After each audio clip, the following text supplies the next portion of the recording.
Students, हम पढ़ रहे हैं यंग व्यतिकरण प्रयोग द्वारा फ्रिंज चौड़ाई ज्ञात करना। व्यतिकरण में हमने पढ़ा कि जब दो कला संबद्ध प्रकाश की तरंगें किसी एक ही दिशा में संचरित होती हैं तो वो एक दूसरे पर अध्यारोपित होती हैं और अध्यारोपण के पश्चात किन्हीं बिंदुओं पर तीव्रता अधिकतम और किन्हीं बिंदुओं पर तीव्रता हमें बेटा न्यूनतम प्राप्त होती है।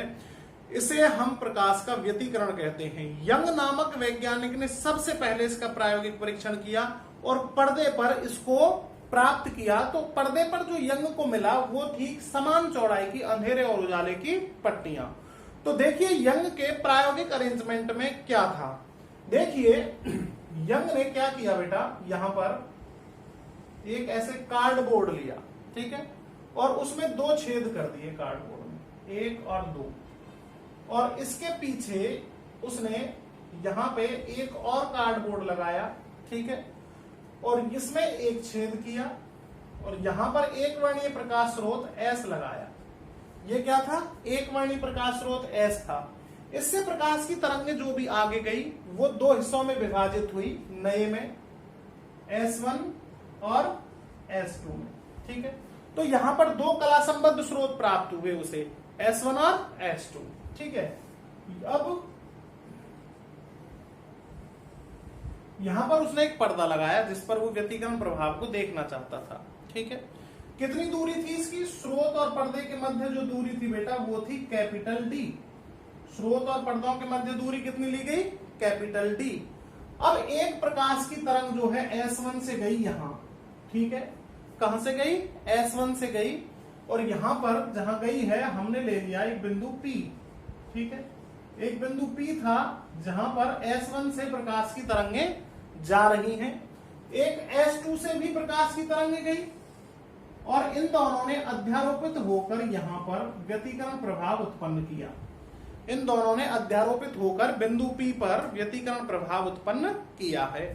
अब वहां पर हम देखेंगे कि यहां जो केंद्र बिंदु था पर्दे का O, इससे कितनी दूरी पर स्थित है यह P बिंदु? यहां से यह बिंदु आपका x दूरी पर स्थित है। कितनी दूरी पर है? x दूरी पर स्थित है यहां से, ठीक है बेटा। तो हम x दूरी पर स्थित बिंदु P पर विचार करेंगे व्यतिकरण के लिए, ठीक है। यहां से बिल्कुल सामने देखें तो यहां हमने एक बिंदु ले लिया L और यहां ले लिया M, ठीक है बेटा। यहां जो ये बिंदु है इसको नाम दे दिया हमने L और इसको नाम दे दिया M। L और M दो बिंदु हैं, ठीक है। अब जो यहां से वहां पर P पर जो व्यतिकरण प्रभाव उत्पन्न होगा, संपोषी या विनाशी, उसके लिए हमें पता लगाना होगा पथांतर का। वहां पर बनने वाली जो भी फ्रिंज होगी वो निर्भर करेगी इन दोनों के मध्य S1P और S2P के मध्य पथांतर पर निर्भर करेगी। तो यहां से हम इसका पथांतर ज्ञात करेंगे, ठीक है बेटा। तो देखिए ये आपका पूरा चित्र हो गया। इन दोनों स्रोतों के मध्य की दूरी आपको ध्यान रखनी है, स्मॉल डी है। ये दोनों स्रोत S1 और S2 एक दूसरे से कितनी दूरी पर हैं? स्मॉल डी दूरी पर स्थित हैं। अब बेटा ये वाली दूरी पूरी स्मॉल डी है, तो यहां से यहां तक की दूरी, ये वाली दूरी, ये d का आधा हो गई, d/2 हो जाएगी। ये कितनी हो जाएगी? ये d/2। इसी प्रकार से ये वाली दूरी भी कितनी हो जाएगी? ये भी d/2 हो जाएगी। ये वाली दूरी भी बच्चों कितनी हो जाएगी? d/2 हो जाएगी। चित्र से देखें तो S1P और S2P में S2P ज्यादा दूरी तय कर रहा है, इसलिए जो पथांतर रहेगा, हम बात कर रहे हैं बेटा किसकी? पथांतर की। तो यहां पर जो पथांतर रहेगा आपका,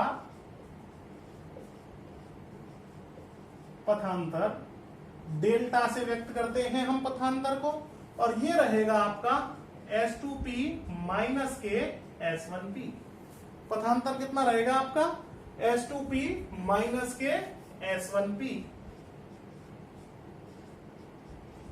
यह आपका पथांतर रहने वाला है। अब हम इस पथांतर की गणना करेंगे स्रोत और पर्दों के बीच की दूरी, ठीक है, और ये वाली दूरी d इसके रूप में, ठीक है। अब चित्र पर एक बार निगाह कीजिए आप। चित्र पे जब आप निगाह करोगे तो पथांतर आपका क्या है? S2P माइनस S1P, ठीक है। तो त्रिभुज S2P और M से, कौन से त्रिभुज से हम बात कर रहे हैं? त्रिभुज S2PM से यहां पर ये 90 डिग्री का कोण बन रहा है, तो इसमें पाइथागोरस प्रमेय जब हम लगाएंगे तो पाइथागोरस प्रमेय से आपके पास S2P का जो वर्ग रहेगा वो इसके यहां से S2M का वर्ग मतलब D और MP का वर्ग, और MP दूरी कितनी है देखो, यहां तक O तक तो है X और O के बाद ये थोड़ी सी दूरी जो है वो कितनी है D/2।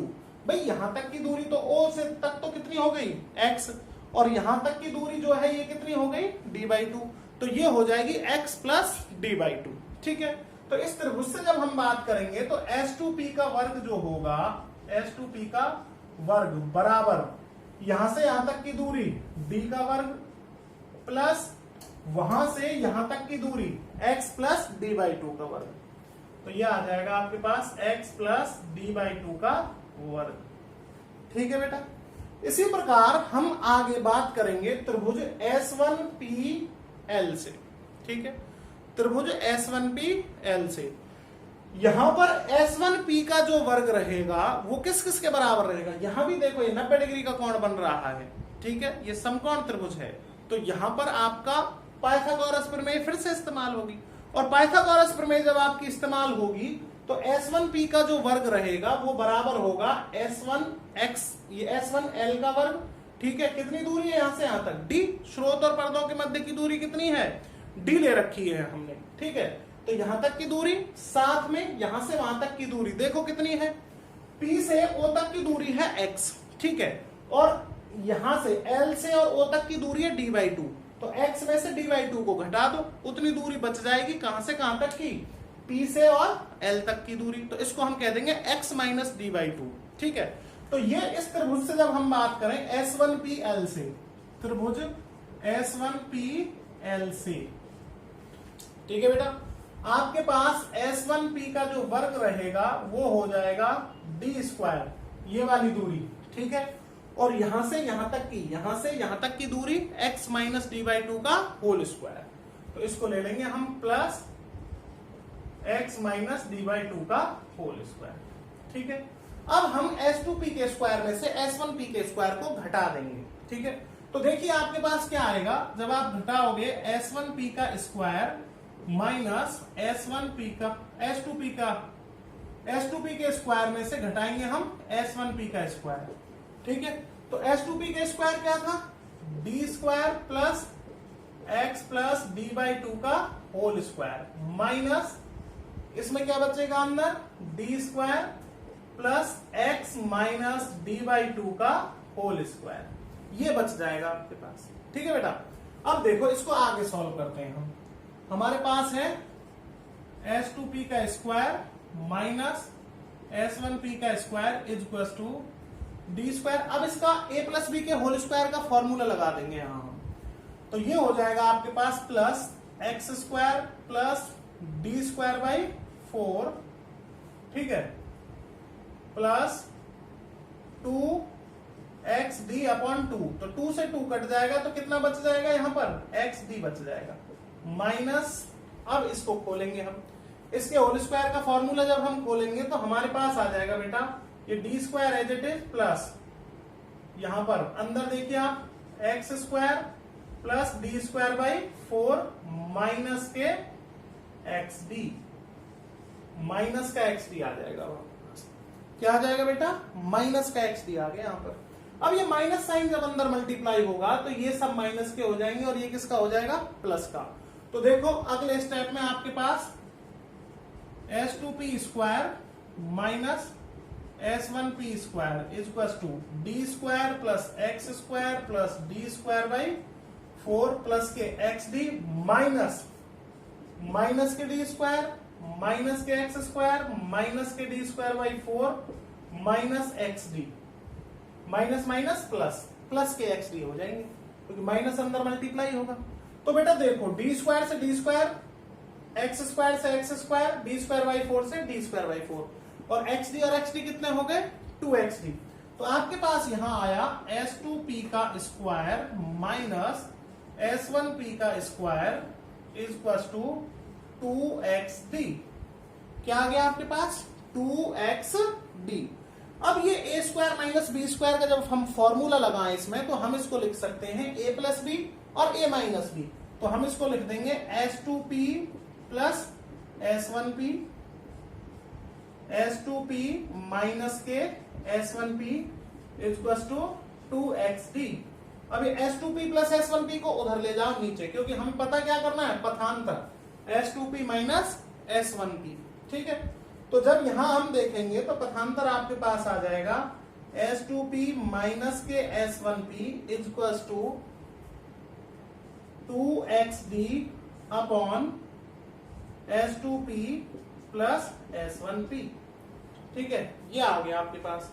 अब ये संख्या क्या है आपके पास, इसको आप देखोगे ये राशि आपकी पथांतर है। ठीक है, तो इसको आप लिख दोगे यहां पर, इसके बाद कि पथांतर delta equals to 2XD upon S2P plus S1P, ऐसे लिख दोगे आप इसे, S2P प्लस S1P। अब हम यूं कह रहे हैं कि यदि, अब स्थिति लगा रहे हैं हम कि यदि जो D है, स्रोत और पर्दे के बीच की दूरी, ये बहुत ज्यादा है, D आपकी बहुत बहुत ज्यादा है, किससे, X से। ठीक है, X के कंपैरिजन में D क्या है, बहुत ज्यादा है, और D आपकी बहुत ज्यादा है किससे, स्मॉल d से। मतलब ये हुआ कि ये दूरी भी बहुत छोटी सी है और ये X भी बहुत छोटा सा है, किसके कंपैरिजन में, स्रोत और पर्दों के बीच की दूरी कैपिटल D के कंपैरिजन में। ठीक है, अगर ऐसा होगा तो देखो स्थिति कैसी बनेगी, कि स्थिति ऐसी बन जाएगी कि ये तो S1 और S2 हो गए पास पास। ठीक है, ये लंबी दूरी D और X भी कहां होगा, यहां कहीं होगा, ये बिंदु P जो है, बिंदु P कहां होगा, यहां कहीं हो जाएगा, और यहां से जाने वाली प्रकाश की किरणें जो होंगी ये दोनों और ये D, ये लगभग सभी कैसी हो जाएंगी, बराबर हो जाएंगी। ऐसी स्थिति में यदि ऐसा हुआ तो S2P S1P किसके बराबर हो जाएंगी, D के बराबर, इसके बराबर हो जाएंगी। ठीक है, तो हम कह देंगे यदि ऐसा है तो S2P लगभग बराबर रहेगी S1P के, और किसके बराबर हो जाएंगी, ये D के बराबर हो जाएंगी। तो यहां पे आपका आ जाएगा D प्लस D, और इसको हम लिख देंगे 2D। तो पथांतर आपके पास आ जाएगा 2XD अपॉन 2D। ठीक है, और 2 से 2 क्या हो जाएगा, कैंसिल। तो आपके पास पथांतर यहां पर आया XD अपॉन D। ये इन दोनों तरंगों के मध्य पथांतर आया जो आपकी S2P और S1P से जा रही हैं। कहां पर, वहां पर जा रही हैं, तो यह उनके मध्य पथांतर है बेटा। ठीक है, पथ में अंतर है। अब वहां पर अंधेरा बनेगा या उजाला बनेगा वो पता चलेगा आपके पास पथांतर से। ठीक है, तो अब तक जो हमारे पास आया है वह आ चुका है इनका पथांतर। ठीक है, कि व्यतिकरण प्रयोग में S1 और S2 दो सोर्स थे लाइट के, इनसे प्रकाश की किरणें वहां पर जाती हैं और व्यतिकरण प्रभाव उत्पन्न करती हैं, तो इनके मध्य पथांतर जो है वो रहेगा X, मतलब केंद्र से वहां तक की दूरी जहां पर हम बात कर रहे हैं व्यतिकरण प्रभाव की, और D, और इन दोनों स्रोतों के बीच की दूरी स्मॉल d। ठीक है बेटा, अब देखिए, अब हम बात करेंगे स्थिति फर्स्ट, समकोषी व्यतिकरण के लिए। किसकी बात करेंगे, समकोषी व्यतिकरण की बात करेंगे, और हम बात करेंगे स्थिति फर्स्ट की। ठीक है बेटा, तो आपके पास क्या आ चुका है, पथांतर आ चुका है। अभी तक आपके पास क्या आ चुका है, पथांतर आ चुका है अभी तक यहां पे।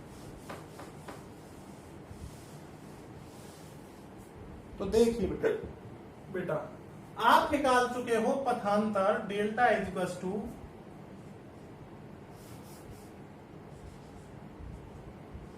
XD अपॉन कैपिटल D, ये हम निकाल के बैठे हैं।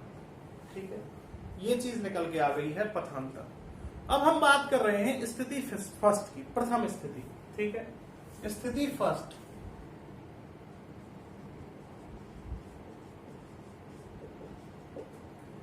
यदि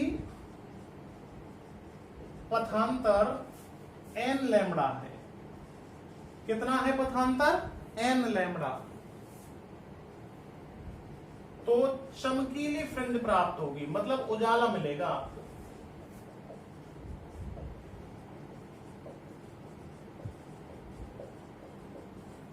ठीक है।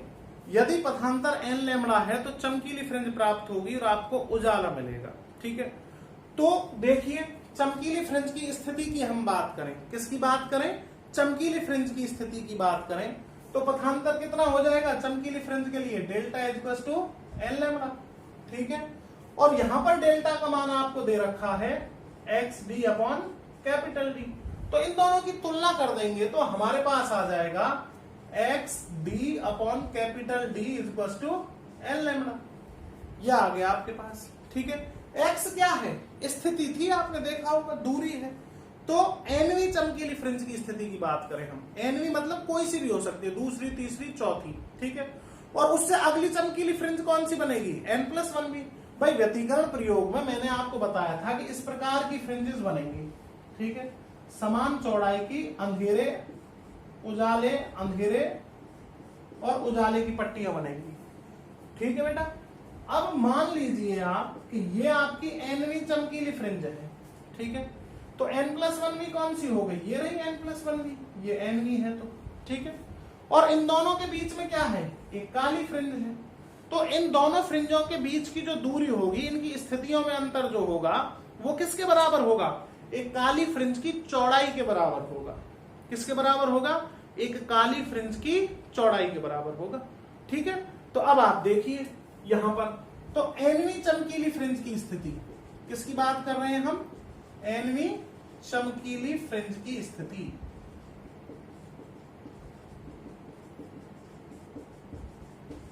क्या हो जाएगी एनवी चमकीली फ्रिंज की स्थिति, यहां से जब हम देखेंगे तो देखो यहां से xn इक्वल टू n इधर था lambda capital D upon small d। ठीक है, कितना हो गया, n lambda d upon small d। अब इससे अगली फ्रिंज की स्थिति n+1v चमकीली फ्रिंज की स्थिति x n+1 इक्वल टू क्या हो जाएगा, n की जगह पे हम लिख देंगे n+1 lambda d upon small d। अब हम जानते हैं कि n+1v और nv चमकीली स्थितियों के बीच में एक काली फ्रिंज है और काली फ्रिंज की चौड़ाई है जिसको अद्वितीय फ्रिंज बोलेंगे। तो अद्वितीय फ्रिंज की चौड़ाई, अद्वितीय फ्रिंज मतलब काली फ्रिंज की चौड़ाई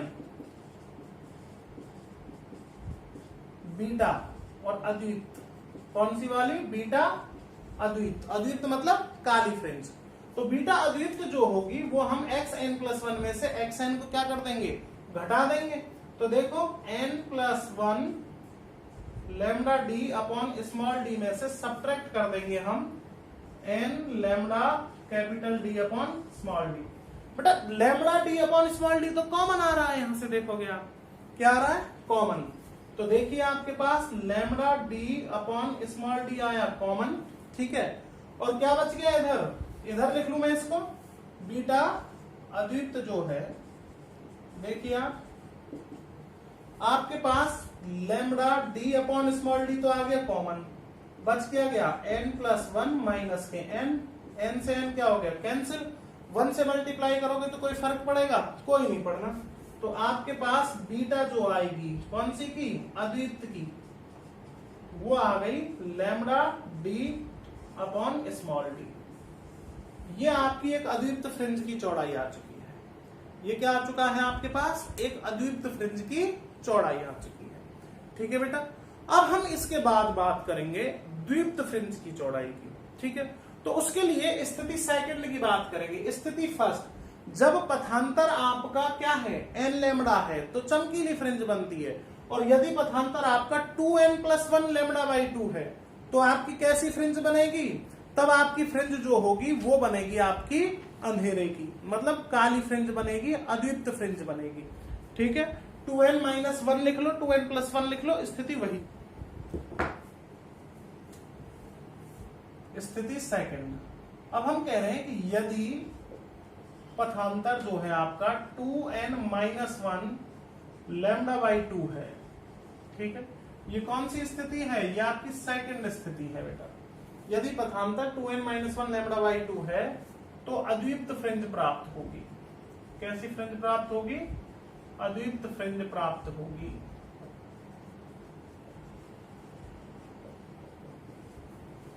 ठीक है बेटा, अद्वितीय फ्रिंज प्राप्त होगी।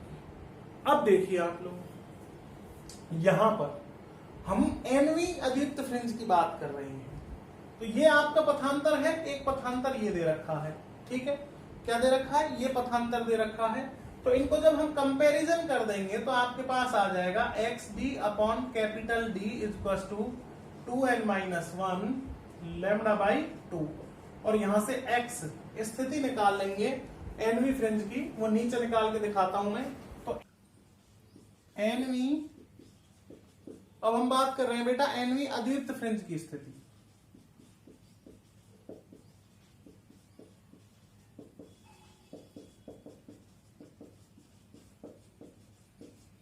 nवीं अद्वितीय फ्रिंज की स्थिति, X N equal to 2n-1 lambda by 2, और ये क्या चला जाएगा, कैपिटल डी उधर और स्मॉल डी इधर, ठीक है बेटा, ये आपके पास चला जाएगा इस तरफ।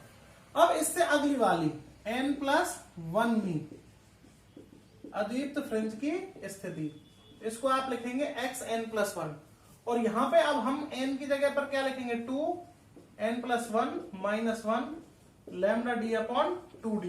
अब ये 2 अंदर मल्टीप्लाई होगा तो ये हो जाएगा 2n+2-1। तो जब इसको सॉल्व करोगे तो स्थिति आपके पास आएगी xn+1वीं जो अद्वितीय फ्रिंज होगी उसके लिए 2n+1 lambda D upon 2d, ठीक है। ये n+1वीं अद्वितीय फ्रिंज की स्थिति है। और जो आपकी श्वेत फ्रिंज जो होगी, द्वितीय फ्रिंज की चौड़ाई होगी, वो इनका और इसका अंतर होगी, क्योंकि दो क्रमागत अद्वितीय फ्रिंजों के बीच में क्या बनेगी, एक चमकीली फ्रिंज बनेगी। तो हम कह देंगे अतः द्वितीय फ्रिंज की चौड़ाई, द्वितीय फ्रिंज की चौड़ाई बीटा, कौन सी बीटा, द्वित, बीटा द्वित इक्वल टू आपके पास आ जाएगा, यहां से इसमें से उसको सब्ट्रैक्ट कर दीजिए, 2n+1 lambda capital D upon 2d minus 2n-1 lambda D upon 2d, ठीक है। अब यहां पर लैम्डा डी अपॉन 2d तो क्या आ जाएगा, कॉमन आ जाएगा आपके पास। तो बीटा इक्वल टू हमारे पास कॉमन क्या आएगा, यहाँ लैम्डा डी अपॉन 2d, और अंदर बच जाएगा आपके पास 2n+1, ये माइनस इसमें मल्टीप्लाई होगा तो माइनस के 2n प्लस का 1, 2n से 2n कट गया, 1 और 1 कितना हो गया, 2, और उस 2 से ये 2 कट जाएगा, ठीक है। तो आपके पास यहां पर बीटा जो होगी द्वित, वो हो जाएगी बच्चों lambda capital D upon small D, क्योंकि यहां पर आपका जो 2 बचेगा उससे ये 2 क्या हो जाएगा, कैंसिल आउट हो जाएगा, कैंसिल आउट हो जाएगा। तो आपके पास lambda capital D upon small D. तो यहां आपने जो पिछला सूत्र पढ़ा द्वितीय का और अद्वितीय का, इन दोनों की ही फ्रिंज चौड़ाई समान है। तो हम कह सकते हैं कि यंग व्यतिकरण प्रयोग में फ्रिंजेस जो हैं वो समान चौड़ाई की प्राप्त होती हैं, ठीक है बेटा, चाहे आपका संपोषी व्यतिकरण रहा हो या फिर आपका विनाशी व्यतिकरण रहा हो, दोनों में ही फ्रिंज चौड़ाई कैसी रहेगी, समान रहेगी, वो आपको यहां से पता चलेगा, ठीक है बेटा, थैंक यू।